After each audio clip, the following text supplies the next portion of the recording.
बिस्मिल्लाहिर्रहमानिर्रहीम, अस्सलाम वालेकुम, गुड मॉर्निंग। 24/9 में खुश आमदीद। मैं हूँ आपके साथ सीमन हाशमी। अस्सलाम वालेकुम और मैं हूँ अबूज़र मौसम। आप सबको गुड मॉर्निंग। सीमन आपको गुड मॉर्निंग। उम्मीद करते हैं कि दिन आपका खैरियत से गुजरेगा। और इसके साथ साथ जैसे कि हमने देखा कि कल बहुत सी पॉलिटिकल एक्टिविटीज़ भी हुई, उस पर भी हम बात करेंगे। लेकिन सबसे ज़्यादा जो हैपनिंग थी वो थी PSL का फाइनल, जो कि हुआ कराची किंग्स के नाम। बिल्कुल, वो जिसे कहते हैं ना, उल्टी हो गई सब तदवीरें, कुछ ना दवा ने काम किया। सब लोग लाहौर कलंदर्स को सपोर्ट कर रहे थे और मैं डिफरेंट चैनल्स पर डिफरेंट एनालिस्ट को भी सुन रही थी and everybody was talking about कि किस तरह लाहौर कलंदर फाइनल में पहुंचा। और अब ये बात कर रहे होंगे किस तरह फाइनल से बाहर हो गया। किस तरह फाइनल से बाहर हो गया, क्योंकि ऐसे लग रहा था कि फॉर्म में ऑब्वियसली लाहौर कलंदर ज़्यादा अच्छी में था, लेकिन जो बेसिक डिफरेंस नजर आया, जो बड़ा डिफरेंस नजर आया, वो बाबर आजम की बैटिंग थी। इसी वजह से कराची किंग्स के कल ये नाम हुई जीत, और बड़ी जीत है। और दोनों टीमें पहली दफ़ा फाइनल में जा रही थी, दोनों पहली दफ़ा खेल रही थी। प्रेशर था बड़े मैच का, जो कि कराची किंग्स सस्टेन कर गया और PSL का फाते बना। लेकिन ओवरऑल वही बात है कि PSL हुआ है, ये भी बड़ी खुशाइंद बात। बिल्कुल, इस पर हम बात करेंगे और बहुत सी और भी स्टोरीज हैं जो आपके साथ शेयर करेंगे। लेकिन सबसे पहले टॉप स्टोरीज।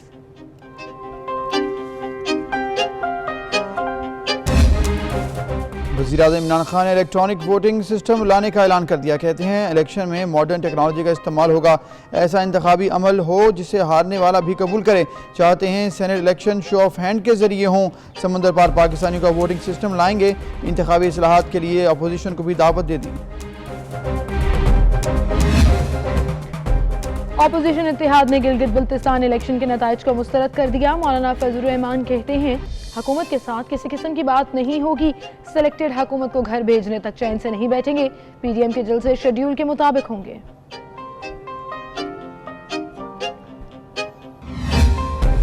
कोरोना की सूरत हाल खतरनाक। आज़ाद कश्मीर में 20 नवंबर से 5 दिसंबर तक मुकम्मल लॉकडाउन का फैसला। तमाम तालीमी इदारे, कारोबारी मराकज़ बंद रहेंगे।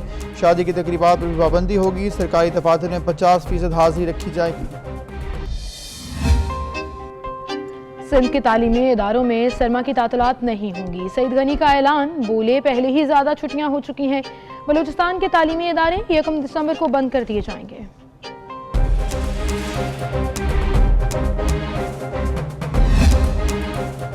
पंजाब भर में हफ्ता शान रहमतुल आलमीन सल्लल्लाहु अलैहि वसल्लम मनाया जा रहा है। सुबह भर में महफिल नात, महफिल समा और नातिया मुशायरे जारी। तालीमी इदारों में तकरीरी मुकाबले और खुसूसी तकरीबात का इनेकाद होगा। और पाकिस्तान रेलवेज ने कराची सर्कुलर रेलवे का टाइम शेड्यूल जारी कर दिया। 19 नवंबर को पहली ट्रेन औरंगी स्टेशन से 6:30 बजे चलेगी, जबकि पेरी मार्शलिंग यार्ड से पहली ट्रेन 7 बजे रवाना होगी। ये थी हमारी टॉप स्टोरीज। और सबसे पहले बात कर लेते हैं कल होने वाले PSL फाइनल की। तो सबसे खुशाइन बात ये थी कि फाइनली PSL फाइनल जो है वो हो गया, क्योंकि जब कोविड की वजह से मैचेस मुतासर हो रहे थे और खत्म करने की बात हो रही थी, तो ऐसा कहा जा रहा था कि प्लेऑफ में जो सबसे ज्यादा टॉपर टीम है उसी को ट्रॉफी देते हैं। बट आई थिंक क्रेडिट जाता है PCB को, और बहुत बड़ा क्रेडिट है। और सिकंदर ने कल टॉस जीता और यही कहा जा रहा था कि टॉस जीत के पहले बैटिंग का फैसला ही किया जाना था, क्योंकि आप कॉन्फिडेंट हो जाते हो ज़्यादा स्कोर बोर्ड पर रखकर। लेकिन फिर ये हुआ कि 134 तक ही महदूद कर दिया कराची किंग्स ने लाहौर कलंदर्स को। बाबर आजम ने एक बार फिर निसफ सेंचुरी करके अपनी टीम को फतह दिलवा दी है। पहले खेलते हुए लाहौर ने 134 स्कोर किया था, 7 विकेट्स थी। अच्छा, मुझे लग रहा था कि शायद कुछ पिच मुश्किल है या बॉलिंग बहुत अच्छी हो रही है। एक्चुअली मुश्किल थी, क्योंकि कराची किंग्स के लिए भी रन्स करना कोई इतना आसान नहीं था। लेकिन ये भी हो सकता है कि बॉलिंग अच्छी है दोनों की तरफ से, और बैटिंग में चलें जो भी है, कराची किंग्स जीत गई। एंड वेरी जिसे कहते हैं ना कि बिग कंग्रेचुलेशंस टू देम कि पहली दफ़ा वो फाइनल्स में आए और उन्होंने फाइनल विन कर लिया। दोनों टीम्स ऑब्वियसली पाकिस्तान का हिस्सा हैं, लेकिन कल एक और इंटरेस्टिंग फैक्ट मुझे पता लगा कि दोनों टीम्स में, मतलब कराची में कोई कराची का प्लेयर नहीं था, लाहौर की टीम में कोई लाहौर का प्लेयर नहीं था। और कुछ तो सोशल मीडिया पर ये मीम्स चल रही थी कि बाबर आजम लाहौर के हैं और देखो उन्होंने कराची को जिता दिया। ये तो फिर देखिए यही खूबसूरती है PSL की कि आप एक रीजन की नुमाइंदगी कर रहे हैं और आपका उसका ताल्लुक हो या ना हो।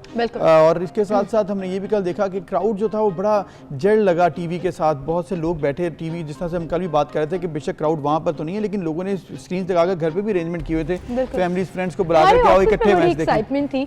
और फिर आप ये भी देखेंगे, जब मैं कमेंट्री सुन रही थी उसमें भी कुछ फनी मोमेंट्स तो आए, let's not talk about that. लेकिन क्राउड की आवाज जब आ रही थी जो इनबिल्ट ऑब्वियसली उनकी प्रोडक्शन की होती है, तो मैंने कहा फील इन्होंने पूरी फील तो दे रहे थे कि खैर ये बड़ी अच्छी चीज़ है कि मैच होना ही और फिर फील आना कि PSL फाइनल हो गया, और इसकी वजह से जो नेक्स्ट PSL है उसके लिए रास्ते बड़े क्लियर हो गए, क्योंकि ये भी क्वेश्चन था कि अगर तब तक इस PSL का फाइनल रिजल्ट नहीं आता या इस PSL का डिसीजन नहीं लिया जाता तो फिर सेकंड PSL किस बेसिस पे होगा। तो ये एक पॉजिटिव बात होगी कि एक PSL मुकम्मल हुआ, अब इंशाल्लाह नेक्स्ट ईयर PSL 6 होगा एडिशन, वो बड़ा इंपॉर्टेंट होगा। बिल्कुल, but I really felt bad for Rana Fawad जो लाहौर कलंदर्स को सपोर्ट कर रहे थे। कल उनकी अफसरदा पिक्चर्स जो हैं, टेंस पिक्चर्स जो है वो भी सोशल मीडिया पर आ गई, और मैंने जैसे हमने पहले भी बात कहा था कि फैंस जो हैं वो लाहौर कलंदर्स से ज़्यादा अब राना फवाद साहब के फैंस हो गए, बट आई थिंक उन्होंने बड़ा खुश दिली से इसको एक्सेप्ट भी किया and he was happy about this कि हम फाइनल्स तक पहुंचे, और फिर उसके बाद it's all about love. Lahore Qalandars के चूँकि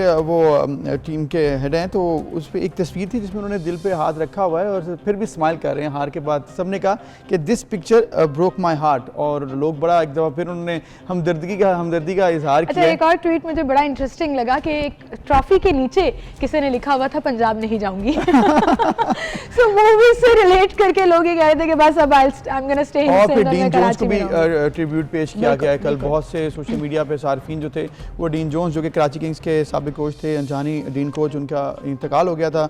उसके बाद वही बात हुई कि कराची किंग्स ऐसा लग रहा था कि बहुत ही मोटिवेशन के साथ भी कहीं ना कहीं खेल रही है। ऑब्वियसली मोटिवेशन लाहौर कलंदर्स के पास भी थी, लेकिन वो they wanted to dedicate this match to their dean जो इसी PSL के दौरान वफात पा गए थे। तो उन्होंने उस चीज़ को ना सिर्फ बल्कि उस चीज़ के ऊपर बात की, बल्कि मैच जीता और एक्चुअली ट्रॉफी जो है वो उनको डेडिकेट। बेशक, और यही एक खूबसूरती होती है। आपके फॉरेन कोच भी आपके साथ ऐसे ही साथ क्रिकेट के खेल रहे थे पाकिस्तान में, इस तरह से उन्होंने इन्वॉल्वमेंट शो की जैसे उनके अपने मुल्क में क्रिकेट हो रही है। बहुत अच्छे तरीके से डीन जोन्स को भी हम खराज तहसीन पेश करते हैं, और इसके साथ साथ फिर बाकी जो टीम के मेंबरान हैं वो भी बड़ा अच्छा खेले हैं, और जो इंटरनेशनल प्लेयर्स पाकिस्तान आए उनका भी हम शुक्रिया अदा करते हैं, क्योंकि उन्होंने भी इस मौके पर कोविड के दौरान भी उन्होंने पाकिस्तान आए और इस सिचुएशन में उन्होंने क्रिकेट खेली, हम उनके भी शुक्रगुजार हैं। बिल्कुल, और कल मैं अपना एक्सपीरियंस भी बता दूं कि मैंने सिर्फ एक ट्वीट किया और उसमें पहली इनिंग खत्म हुई थी, यानी कि लाहौर कलंदर ने 134 कर लिया था, और मैंने लिखा कि I am a Lahori, I am supporting Lahore, but Karachi ने जीत जाना है। और इसी तरह लाहौर कलंदर्स के बहुत से प्लेयर्स हैं जिनमें वीजे और बाकी प्लेयर्स थे जिन्होंने उस तरह से तेज बैटिंग नहीं कर सके, बैन डंग नहीं चल सके, बैन डंग जो मतलब सिक्सर्स की वजह से मशहूर थे, बट जब से दोबारा मैच शुरू हुए वो अपनी फॉर्म में वापस नहीं आ सके। बहरहाल जी एक अच्छा खुशाइंद इख्तिताम हुआ PSL 5 का, and we are now actually looking forward to the next one. But इसमें इन द एंड में ये क्रेडिट जो है वो साबिक चेयरमैन नजम सेठी साहब को जरूर देना चाहूंगी, जिन्होंने ना सिर्फ PSL के लिए सरतोड़ कोशिशें की, बल्कि पाकिस्तान के बाहर से जब पाकिस्तान के अंदर PSL के मैचेस आए तो उनकी काविशें, उनकी जो मेहनत है उस लॉबिंग में लड़ना, पाकिस्तान के लिए नाम बनाना, एग्जैक्टली, और तमाम प्लेयर्स को कन्विंस करना, ये उनकी एक बहुत बड़ी कंट्रीब्यूशन है जिसे हमेशा PSL जो है वो। और इसकी कामयाबी का एक ये भी आप देख सकते हैं इनडायरेक्टली कि जो भारत में इसके हवाले से बात की जा रही थी, जेलसी नजर आ रही थी भारत में सोशल मीडिया पर, दैट मीन्स कि ये PSL वाकई कामयाब हो गया है, क्योंकि भारत में इस पर बहुत बात हो रही है, नेगेटिव पॉइंट ऑब्वियसली वहाँ पर उठाया जाता है, लेकिन ये बड़ी पॉजिटिव बात है। PCB साबिक चेयरमैन नजम सेठी, फिर बाकी तमाम जो फ्रेंचाइजीज हैं उन्होंने जिस तरह से इन्वॉल्वमेंट शो किया है और वो आगे आए हैं, इन सब का शुक्रगुजार होना चाहिए, क्योंकि पाकिस्तान क्रिकेट की बहाली बहुत खुशहाल चीज़ है। बिल्कुल, इसी के साथ हम एक ब्रेक ले लेते हैं जी, ब्रेक के बाद दोबारा हाजिर होंगे।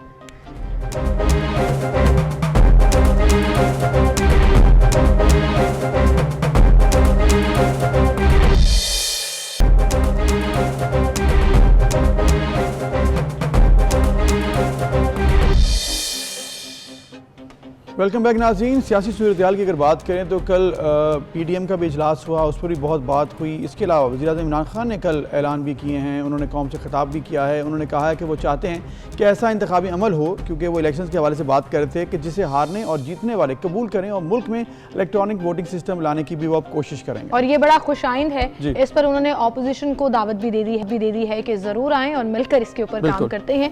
इंतखाबी अमल पर इज़हार ख्याल करते हुए वज़ीर-ए-आज़म इमरान खान ने यह भी कहा कि गिलगित बल्तिस्तान को सूबा बनाने का वादा पूरा करेंगे और गिलगित में ठंड के बावजूद लोगों ने वोट डाला, उन्हें खिराज तहसीन पेश करता हूँ। फिर साथ ही साथ 2013 के इलेक्शन के बारे में भी तमाम सियासी जमातों के बारे में जब ये बात आ रही थी कि धांधली हुई है, मुस्लिम लीग नून 2013 का इलेक्शन जीत गई, फिर भी कहा कि सिंध में धांधली हुई है। तहरीक इंसाफ ने सिर्फ 4 हल्के खोलने की बात की, 4 हल्कों में से कोई हुकूमत नहीं बनने लगी। अगर 4 हल्कों का ठीक तरह से ऑडिट होता तो पता चल जाता कि क्या क्या खामियां हुई हैं। बेसिकली उन्होंने पूरा बैकग्राउंड बयान करके ये बताया कि हमारे इंतखाबी अमल में किस कदर इस्लाहात की ज़रूरत है। बिल्कुल, इसके साथ साथ उन्होंने ये भी कहा है कि इस वक्त भी 2018 के इंतखाबात के हवाले से बहुत बात हो रही है। उन्होंने कहा कि हमने भी पिटीशंस दायर कर रखी हैं, पीपल्स पार्टी ने भी, नून लीग ने भी, लेकिन कोई कमेटियों में नहीं आता, कोई इस चीज़ को सीरियस नहीं लेता और इसके साथ साथ इस पर कोई काम नहीं करना चाहता। तो उन्होंने एक बार फिर कौम से खिताब करते हुए स्पेशली इस पर बात की है। उन्होंने कहा है कि मैं सेनेट के इलेक्शन में भी शो ऑफ हैंड के जरिए वोटिंग चाहता हूँ ताकि ये मामला भी खत्म हो जाए कि लोग पैसे लेकर वोट तब्दील कर लेते हैं या वोट दे देते हैं, हॉर्स ट्रेडिंग का भी इल्ज़ाम होता है। तो उन्होंने कहा कि इस पर भी हम काम करेंगे। फिर ओवरसीज़ पाकिस्तानीज़ के लिए वो इस्लाहात लेकर आना चाहते हैं, वो भी ताकि वोट दे सकें। और इसके साथ साथ जो मेन स्ट्रीम इलेक्शन होता है, ऑन ग्राउंड इलेक्शन होता है, उस पर भी बहुत काम करने की जरूरत है। इसके लिए भी उन्होंने अपोजिशन को दावत दी है कि कानून में इस तरमीम की जाए। And I think electronic voting अगर हो जाएगी तो जितना कहा जाता है कि फेक रिपोर्ट्स हैं या फेक वोट्स डाले गए हैं या जैसे कहते हैं ना कि कहीं का वोट कहीं कास्ट किया गया, वो तमाम मामला जो हैं वो कंप्यूटराइज्ड अगर ये तमाम सिस्टम हो जाएगा तो बेहतर हो जाएंगे। इसके अलावा कल वज़ीर-ए-आज़म की सैर सदारत एक वफाकी काबीना का इजलास भी हुआ। इस इजलास में भी मुख्तलिफ अमूर पर गुफ्तगू की गई।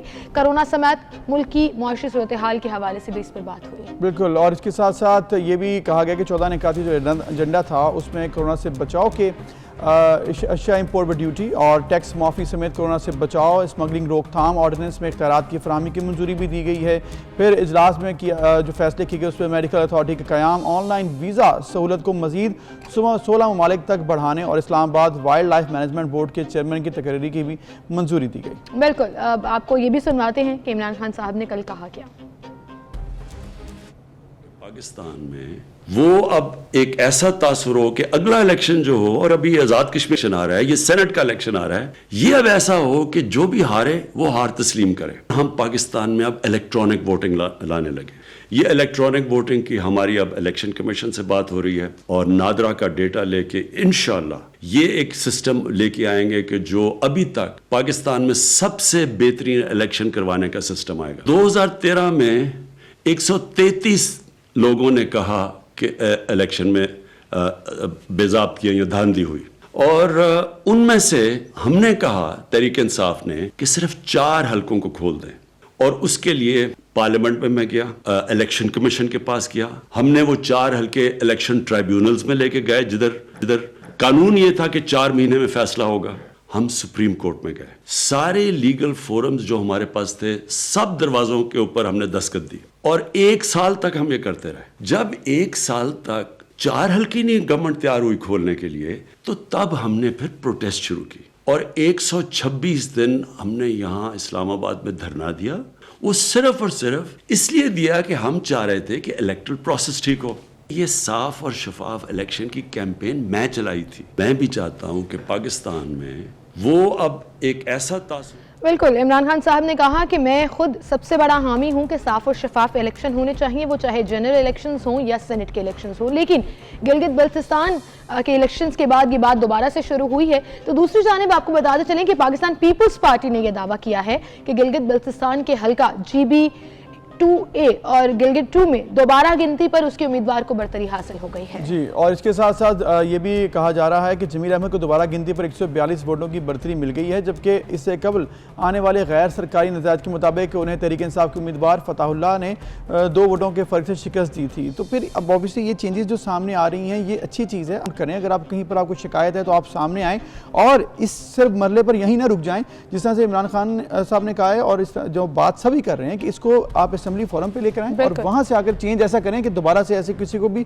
शिकायत ना हो। बिल्कुल ऑथेंटिक इसमें रिफॉर्म्स होनी चाहिए, चेंजेस आने चाहिए, सब अग्री करें और उसके बाद फेयर एंड स्क्वायर तरीके से जो भी डिसीजन होगा उसके ऊपर अमल दरामद शुरू होगा। कल धरना दिया हुआ था पीपल्स पार्टी ने और फिर वो धरना जो है वो कारकुनों के जश्न में तब्दील हो गया क्योंकि उनका एक कैंडिडेट जो है वो रिकाउंटिंग के बाद लीड पर आ गए। सो बेसिकली फिर ये वो बात हो गई कि आपका बयान भी ठीक है कि एक कैंडिडेट जिसके बाद बार बार पीपल्स पार्टी ये कह रही थी कि लीड पर जा रहा था और एकदम से 2 वोटों से हरा दिया गया, तो रीकाउंटिंग में वो लीड पर है। और एक जगह पर अनाउंस नहीं हुआ है, और एक जगह पर तो ऐसे हुआ कि जो दूसरे हल्के के हवाले से बात की जा रही है कि यहाँ पर भी धांधली हुई है, वहाँ पर नून लीग के उम्मीदवार जो हैं वो वहाँ पर जीत चुके हैं। तो बेसिकली ये इस बात से कतई नज़र कि कौन जीतता है कौन हारता है, इससे अगर ये क्वेश्चन ख़त्म हो जाए कि धांधली हुई थी या नहीं हुई थी, उसके लिए एक ऐसा फॉर्म बनाएं, इस एक ऐसा सिस्टम लेके आए, कंप्यूटराइज सिस्टम हो, या फिर जो वोटिंग का जो इसको गिनने का तरीका है वो ऐसा हो कि जिसके बाद किसी को क्वेश्चन ना रह सके। बिल्कुल, मरीम नवाज साहिबा ने भी कल मीडिया से गुफ्तगू की और उन्होंने कहा कि पहले से ही गिलगित बल्तिस्तान के नताइज जो हैं वो बताए जा रहे थे, बात की जा रही थी। उन्होंने क्या कहा आपको सुनवाते हैं। कहा मेरी बहुत एक मुख्तसर सी बातचीत हुई है उनके साथ और मैंने उनको कहा कि आप जिस तरह से वहाँ पर धांधली के ख़िलाफ़ आवाज़ उठा रहे हैं बड़ी अच्छी बात है और ये जॉइंट एम के फोरम से भी हमको उठानी चाहिए। मैं इस मामले में बहुत क्लियर हूँ और वो ये है कि गिलगित बल्तिस्तान का जो रिज़ल्ट था वो पहले से बहुत लोगों को मालूम था। वो व्हाट्सएप जर्नलिस्ट के थ्रू इलेक्शन से चंद घंटे पहले और 48 घंटे पहले सबको मौसूल भी हो गया था। लेकिन मैं ये समझती हूँ कि वहाँ पर जाकर अवामी ताकत का मुजाहरा करना, उनको एक्सपोज करना, धांधली करने वालों को जिसके लिए की जा रही है, उस जमात का ना कभी वहाँ पर वजूद था और ना अब है। और अब आप ये देखें कि हमेशा कहा जाता है कि जो सिटिंग गवर्नमेंट होती है गिलगित बल्तिस्तान उसके लिए वोट करता है। तो पहली मरतबा ऐसा हुआ है, मेरी कम अज़ कम मेरी याददाश्त में, पीपल्स पार्टी की गवर्नमेंट जब थी उनको इतनी सीट्स मिल गई, मुस्लिम लीग नून की जब गवर्नमेंट थी 16 सीट्स मिल गई, इनको तो सादा अक्सरियत भी ना मिली।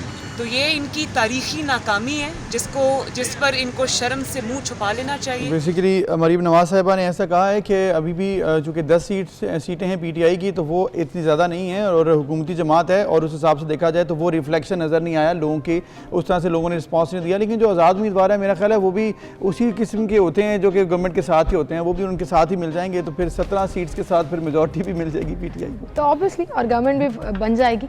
बहरहाल अपोजिशन इत्तेहाद की अगर बात करें तो पाकिस्तान डेमोक्रेटिक के सरबराह जो इजलास हुआ मौलाना फजल रहमान की ज़ेर सदारत, उसमें 12 नकाती मिसाके पाकिस्तान पर इत्तफाक कर लिया गया है। अपोजिशन इत्तेहाद के सरबराह मौलाना फजल रहमान की ज़ेर सदारत इस इजलास में पीपल्स पार्टी के चेयरमैन बिलावल भुट्टो जरदारी और बलूचिस्तान नेशनल पार्टी मेंगल के सरबराह अख्तर मेंगल वीडियो लिंक के जरिए उसमें शरीक हुए। बिल्कुल, और इसके साथ साथ इजलास में मरीम नवाज ने भी अपने वालिद नवाज शरीफ की जगह शिरकत की, क्योंकि उनकी भी तबीयत अचानक ख़राब हो गई थी, उन्हें अस्पताल जाना पड़ गया था इंग्लैंड में।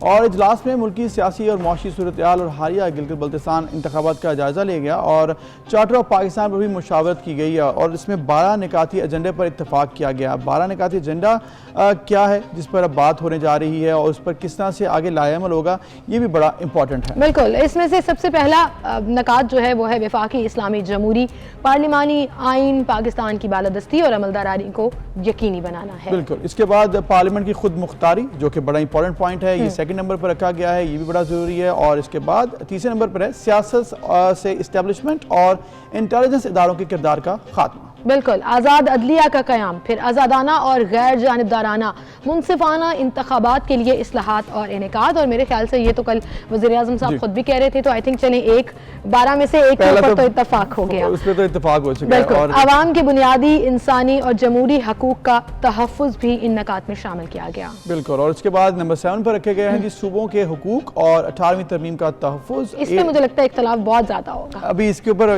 मतलब ये प्लेटफॉर्म है, इस पर काम करना चाहिए, इस पर बात करनी चाहिए, क्योंकि ये एजेंडाज, ये इशूज़ तो हैं मुल्क के सियासी सूरत हाल को अगर देखा जाए। फिर मकामी हुकूमतों का मौसर निज़ाम, जो कि तमाम सूबाई हुकूमतों का भी उसमें रोल होता है कि वो भी इलेक्शंस करवाएं, बल्दियाती इलेक्शंस हों। और फिर ये तो सबका मसला है जी, इज़हार राय और मीडिया की आज़ादी का दिफा। और आप देखिए कि सबसे बड़ा मसला ये 24 न्यूज़ का रहा है कि हम किस तरह से इस बैटल में सर्वाइव कर रहे हैं और किस तरह से अपनी आज़ादी की जंग अपने जर्नलिस्टिक हदूद में रहते हुए लड़ रहे हैं। आई थिंक पीटीएम के प्लेटफॉर्म पर ये जो मिसाके पाकिस्तान के 12 नकात आए हैं, उसमें ये नकात बहुत अहम भी है और इस पर तो तमाम मीडिया हाउसेस को सपोर्ट करना चाहिए और गवर्नमेंट से बात होनी चाहिए कि फ्रीडम ऑफ एक्सप्रेशन, आज़ादी राय जिसे हम कहते हैं, इजहार राय भी कह सकते हैं, और मीडिया की आज़ादी जो दुनिया भर में होती है, पाकिस्तान में भी सिर्फ बयानात की हद तक नहीं, एक्चुअल प्रैक्टिकल ग्राउंड्स में इस चीज़ को मेक श्योर किया जाना चाहिए। बिल्कुल, और इसके बाद नंबर नंबर 10 पॉइंट जो रखा गया वो है इंतहा पसंदी और दहशतगर्दी का खात्मा, यानी कि नेशनल एक्शन प्लान पर अमल दरामद। नेशनल एक्शन प्लान ऑलरेडी है, उस पर सिर्फ अमल दरामद करना प्रॉपर तरीके से अभी भी बाकी है, लेकिन इस पर काम बहुत ज़्यादा हुआ है, लेकिन जितना भी अगर कुछ रहता है उस पर भी काम किया जाए। बिल्कुल, महंगाई, बेरोजगारी, गुर्बत के खात्मे के लिए हंगामी मुआशी प्लान बनाया जाए, ये एक आम आदमी की ज़बानी है पॉइंट, और मेरे ख्याल से इसको लाज़िम मलजूम हल भी होना चाहिए और गवर्नमेंट के साथ मिलकर, चाहे ऑपोजिशन की तमाम जमातें बैठ जाएं उस इजलास में कि आप आपस में मिलकर सब इस चीज़ के ऊपर तो एटलीस्ट इत्तफाक करके कोई पॉलिसी बना सकते हैं। बिल्कुल, इकोनॉमिक्स को पाकिस्तान की बहुत इंपॉर्टेंस हासिल है और उसको बेहतर करने के लिए जो भी करना चाहिए वो किया जाना चाहिए। फिर नंबर 12 पॉइंट जो रखा गया वो है आइन की इस्लामी शिक्कों का तहफ़्फ़ुज़ और उस पर अमल दरामद। तो आइन का तहफ़्फ़ुज़ वो भी एक बुनियादी इसमें पॉइंट है। ये तमाम पॉइंट्स 12 पॉइंट्स बहुत इंपॉर्टेंट हैं, इनके ऊपर काम करने के लिए जो रोड मैप है असल में वो इंपॉर्टेंट है कि वो किस तरह किया जाता है। बिल्कुल, मौलाना फजलुर रहमान ने कल इस इजलास के बाद मीडिया से गुफ्तगू भी की, मुख्तसरन सुनाते हैं आपको उन्होंने क्या कहा। वापस दिलाकर दम लें। हमने ये भी फैसला किया है कि तहरीक की रफ्तार को तेज किया जाएगा और कोरोना की आड़ में जो जलसों पर पाबंदी लगाने की बात हो रही है, हम हुकूमत के फैसलों को मुस्तरद करते हैं और PDM के जलसे शेड्यूल के मुताबिक इंशाअल्लाह होकर रहेंगे। FBR के मुस्ताफ़ी होने वाले चेयरमैन शबर ज़ैदी ने जो एतराफ़ात किए हैं, दर हकीकत वो इमरान हुकूमत के खिलाफ एक FIR है। पाकिस्तान तो मौलाना फजलुर रहमान साहब ने जो कहा वो भी आपने देखा कि इस वक्त जो सिचुएशन नज़र आ रही है वो ये है कि इस बात पर तो PDM मुत्तफिक है कि धांधली हुई है या जो भी क्वेश्चंस रखे गए हैं किस तरह से प्लेटफॉर्म पर इस पर आगे चलें, लेकिन ये जो जलसों की बात है इस पर अब देखते हैं आगे क्या होता है, क्योंकि हुकूमत ये फैसला कर चुके कि जुलूस नहीं होंगे। बिल्कुल, अब पेशावर लाहौर का जलसा बड़ा इंपॉर्टेंट है जो PDM के प्लेटफॉर्म से होना है, उसके अलावा बाकी जलसे तो हो रहे हैं, मानसरा में जो मुस्लिम लीग नून का जलसा, फिर अब आप देखें कि PDM के इस प्लेटफॉर्म से हुकूमत क्या इक़दाम उठाती है, क्योंकि कोरोना के केसेस जो हैं वो भी बढ़ते चले जा रहे हैं, उस पर भी हम बात करेंगे और भी बहुत कुछ शामिल करेंगे, लेकिन इस ब्रेक के बाद।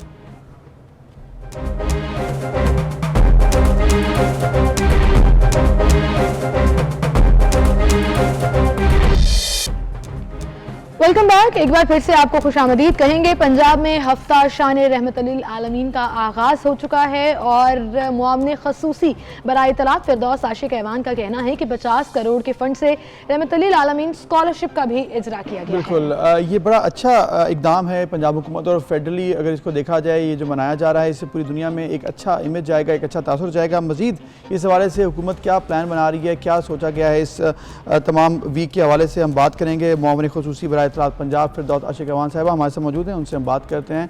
बहुत शुक्रिया मैडम वक्त देने के लिए। ये बताइएगा कि पंजाब हुकूमत ने जो 16 से 22 नवंबर तक सैयद नबी सल्लल्लाहु अलैहि वसल्लम जो मना रही है पूरा वीक, इसके मकासद क्या हैं और इसको क्या इम्प्लीमेंटेशन इसकी कैसे की जा रही है? बिस्मिल्लाहिर्रहमानिर्रहीम। जैसा कि आप जानते हैं कि रबीउल अव्वल का बाबरकत महीना इख्तिताम पजीर होने जा रहा है। हमारे लिए तो हर दिन का हर लम्हा और हर महीना ही शान मुस्तफ़ा रहमतुल्लिल आलमीन हज़रत मोहम्मद सल्लल्लाहु अलैहि वसल्लम के लिए वक्फ़ है, और क्योंकि ये हमारे ईमान के साथ जुड़ा वो फ़रीज़ा है जिसको मुकम्मल किए बग़ैर हमारा ईमान ही मुकम्मल नहीं होता। लेकिन चूँकि हुकूमत पंजाब इस बाबरकत महीने की रहमतें समेटने के लिए और दुनिया भर में उसवाए हुस्ना को आम करने के लिए नबी अकरम फ़ख्र कायनात नबी आखिरुज़्ज़मां हज़रत मोहम्मद सल्लल्लाहु अलैहि वसल्लम के वाले ज़रीं को दुनिया तक पहुंचाने के लिए ये ज़रूरी है कि हम एक कोऑर्डिनेटेड ऑर्गेनाइज्ड एफर्ट करते और नबी अकरम सल्लल्लाहु अलैहि वसल्लम की सीरत को अपने नौजवान सामने भी ज़्यादा से ज़्यादा हम बयान करते, और साथ ही इंटरनेशनली जो हमारे नबी आखिरुज़्ज़मान की ज़ात अक़दस के हवाले से जो मनफी प्रोपेगेंडा और उनके हाके बना के उनकी शान में गुस्ताही करने का सिलसिला शुरू किया गया, तमाम आशिकान रसूल मिल के इस साजिश का मुकाबला करें और गुस्ताख रसूल जितने भी बैनुल अक़वामी सतह पे बैठे इस मज़मूम कार्रवाई में हिस्सेदार हैं, उनको एक मौसर पैगाम दें कि हम सीसा पिलाई दीवार बन के अपने नबी की ज़ात के पीछे खड़े हैं और हम हर जगह हर फोरम पे उनका दिफा भी करेंगे और हमारी जाने उनके लिए कुर्बान है। और इस हफ्ते का मकसद रहमत समेटना भी है, उनकी शान को बयान करना भी है और दुनिया और आखिरत में निजात हासिल करने के लिए एक ज़रिया बनाना है। बेशक डॉक्टर साहिबा, बिल्कुल ठीक कहा आपने, ज़बरदस्त आपने बातें की। तो फिर ये भी कहिएगा कि इस पूरे प्रोग्राम के तहत किस तरह से इसको सेलिब्रेट किया जाएगा, क्या क्या चीज़ें इसमें इंक्लूड की गई हैं? ज़ाहिर है स्कूल्स में भी फंक्शन होंगे, कॉलेजेस में भी हैं, और हमने ये भी सुना है कि कुछ नातिया मुकाबले भी होंगे जिसमें बच्चे पार्टिसिपेट करेंगे। थोड़ा इस हवाले से भी बताइएगा। देखिए, ये तहसील की सतह से शुरू करके डिवीज़नल हेडक्वार्टर्स, तहसील, district headquarter, then divisional headquarter और फिर पंजाब की सतह पे मुख्तलिफ प्रोग्राम तरतीब दिए गए हैं, जिसमें नातिया मुशायरे हैं, महफ़िल मिलाद हैं, तकरीरी मुकाबले हैं, सीरत कॉन्फ्रेंसेस हैं, ख़ताती के मुकाबले हैं और मुख्तलिफ स्कॉलरशिप बच्चों को नबी अकरम सल्लल्लाहु अलैहि वसल्लम के हवाले से जो दस्तावेज़ी फ़िल्म और उसके साथ जुड़ी, उनकी सीरत के साथ जुड़ी कोई डॉक्यूमेंट्री बनाएगा, तो उनकी फ़िक्र और सोच को प्रमोट करने के लिए जिस भी सतह पे जो भी एफ़र्ट की जाएगी उसको हुकूमत पंजाब रिकग्नाइज़ करेगी और उसके लिए इनामात का एक सिलसिला शुरू किया गया है।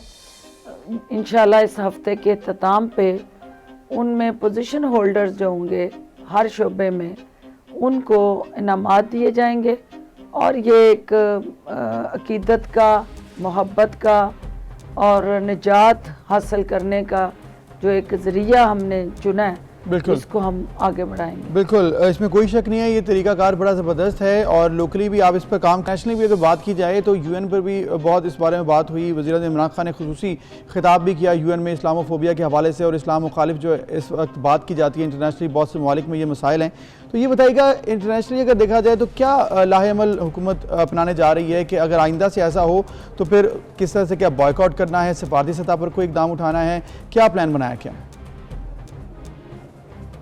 जी हाँ, क्योंकि वज़ीर-ए-आज़म इमरान खान अरबों मुसलमानों के जज्बात, एहसासात की तर्जमानी अक़वाम मुत्तहिदा में कर चुके हैं। एक दफ़ा फिर उन्होंने यूएन को एक लेटर लिखा है और उनको बावर करवाया है कि एक वंस फॉर ऑल ऐसी रेजोल्यूशन पास की जाए, यूएन अपने चार्टर के अंदर ऐसे कवानीन बनाए जिसके तहत किसी भी मज़हब की, किसी आसमानी किताब की या अंबिया कराम में से किसी के भी गुस्ताखी हो तो उसके लिए एक चार्टर ऑफ एक्ट जो है, एक कोड ऑफ कंडक्ट जो है, उसको तय किया जाए और फिर उसकी खिलाफ वर्जी करने पर मुतल्लिका मुल्क और वहाँ की हुकूमत और क़यादत को कानूनी तरीक़ाकार के तहत उनका इतलाक़ किया जाए। तो ये वज़ीर-ए-आज़म इमरान खान का एक सच्चे आशिक़ रसूल होते हुए जो उनका जज्बा है, जो उन्होंने सच्ची लगन और अक़ीदत का इजहार करते हुए OIC और तमाम मुस्लिम ममालिक की क़यादत से राब्ते करके उनको यकजा हो के, यक ज़बान हो के, हम आवाज़ हो के, हम महंगी के साथ नबी अकरम सल्लल्लाहु अलैहि वसल्लम की ज़ात को मुतनाज़ा बनाने की जो बैनुल अक़वामी कोशिशें और साजिशें हैं, उनसे नबर्द आज़मा होने के लिए एक प्लेटफार्म पे इकट्ठा होने के लिए जो रोड मैप दिया है, वो एक मुसलसल अमल है और वज़ीर-ए-आज़म पुरज़म है कि इंशाअल्लाह वो सच्चे आशिक रसूल होते हुए नबी अकरम सल्लल्लाहु अलैहि वसल्लम को रोल मॉडल मानते हुए पाकिस्तान को रियासत मदीना का रूप देने में कामयाब होंगे और रियासत मदीना के अंदर जो बुनियादी हकूक़ हैं एक आम इंसान के, उसका तहफ़्फ़ुज़ करने के लिए अपना एक हुक्मरान की हैसियत से किरदार अदा करते रहेंगे। बिल्कुल ठीक डॉक्टर साहिबा, लेकिन अब ये भी कहिएगा कि जैसे आपने जिक्र किया कि आशिक रसूल हैं हमारे वज़ीर आज़म और उन्होंने अपने मुख्तलिफ बयानात ये ज़ाहिर भी किया है, फ्रांसीसी सदर के बयान की मुखालिफत भी की, फिर तुर्की के सदर हैं दूसरे जिन्होंने इसका भरपूर जवाब दिया था, लेकिन हमारी हुकूमत ने अभी तक फ्रांसीसी प्रोडक्ट्स के बायकाट का ऐलान नहीं किया या उस तरह से ओपनली इस पर बात नहीं हुई, वो चाहे प्रोडक्ट्स के हवाले से हो या सफ़ीर को मुल्क बदर करने के हवाले से, और पब्लिक डिमांड ये बढ़ती जा रही है। तो इस पर आप क्या कहेंगे, क्या हुकूमत सोच रही है? देखिए, ये कि आपका रूह का रिश्ता, ईमान का रिश्ता, जज्बात का रिश्ता, इश्क का रिश्ता जो हमें नबी अकरम सल्लल्लाहु अलैहि वसल्लम की ज़ात अक़दस से है, एक है आपका बैनुल अक़वामी कमिटमेंट्स और बाइंडिंग्स, और दुनिया के अंदर जहाँ अरबों मुसलमान बसते हैं वहाँ दीगर मज़ाहब के लोग भी इसी ग्लोब पे आबाद हैं, और इस्लाम जो है वो बैनुल मज़ाहिब हम मांगी सिखाता है। इस्लाम जो है वो अमन का दर्स देता है, इस्लाम सलामती का दर्स देता है और भाईचारे का दर्स देता है। नबी अकरम सल्लल्लाहु अलैहि वसल्लम ने हमेशा अपने किरदार से, अपने अमल से अपने मुखालिफिन की हर साजिश का जवाब दिया। जो बैनुल अक़वामी सतह पे ख़ुसूसन फ़्रांस के हवाले से जो अवामी जज्बात और एहसासात सामने आए, हुकूमत उनकी कदर करती है और हम इस ज़िम्मेदारी से आगाह हैं कि फ़्रांस के सफ़ीर को यहाँ से निकाला जाना हमारे अवाम की मंगों की तर्जमानी है, लेकिन ये भी ज़हन में रखना चाहिए कि हमारा भी सफारत खाना फ़्रांस में मौजूद है। अगर फ़्रांस की प्रोडक्ट्स पाकिस्तान आती हैं तो पाकिस्तान की भी सैकड़ों प्रोडक्ट्स फ्रांस जाती हैं। तो ये एक बायलैटरल एंगेजमेंट है और जिसको फहमो फरासत से एक म्यूचुअल जो आपके फोरम्स हैं, एंगेजमेंट्स फोरम्स, उनके ज़रिए हल किया जा सकता है। और एक मुनासिब फोरम जो अक़वाम मुत्तहिदा था उनके सामने हमने अपना डिस्प्ले रखा है, हमने तमाम जो बैनुल अक़वामी लीडरशिप है उनके सामने ये रखा है, और जो मुतल्लिका मुल्क है उस सफारती सतह पे उनके से भी हर किस्म का जो कानूनी तरीक़ाकार बनता है वो मुनासिब एहतजाज रिकॉर्ड कराया गया है। बिल्कुल ठीक, बहुत शुक्रिया आशिक अवान साहिबा, आपने हमें बताया तमाम प्लान के हवाले से, और आइंदा क्या प्लान बनाएगी हुकूमत पाकिस्तान की तरफ से उस पर भी आपने हमें आगाह किया, आपका शुक्रिया। बिल्कुल, लेकिन हफ्ता सीरत-उन-नबी जो मनाया जा रहा है वो एक बड़ा खुशाइंद इक़दाम है और आई थिंक सबको उसमें अपना रोल ज़रूर प्ले करना चाहिए। इसी के साथ एक ब्रेक ले लेते हैं, फिर हाजिर होंगे।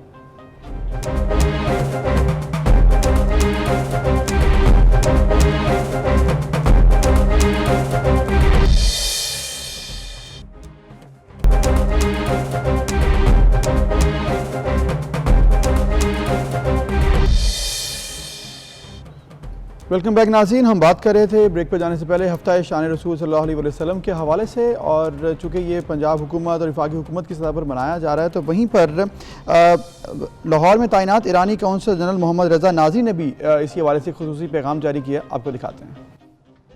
रहमानिर्रहीम वमा अर्सलनाका इल्ला रहमतन लिल आलमीन वमा तुरा जुज़ रहमती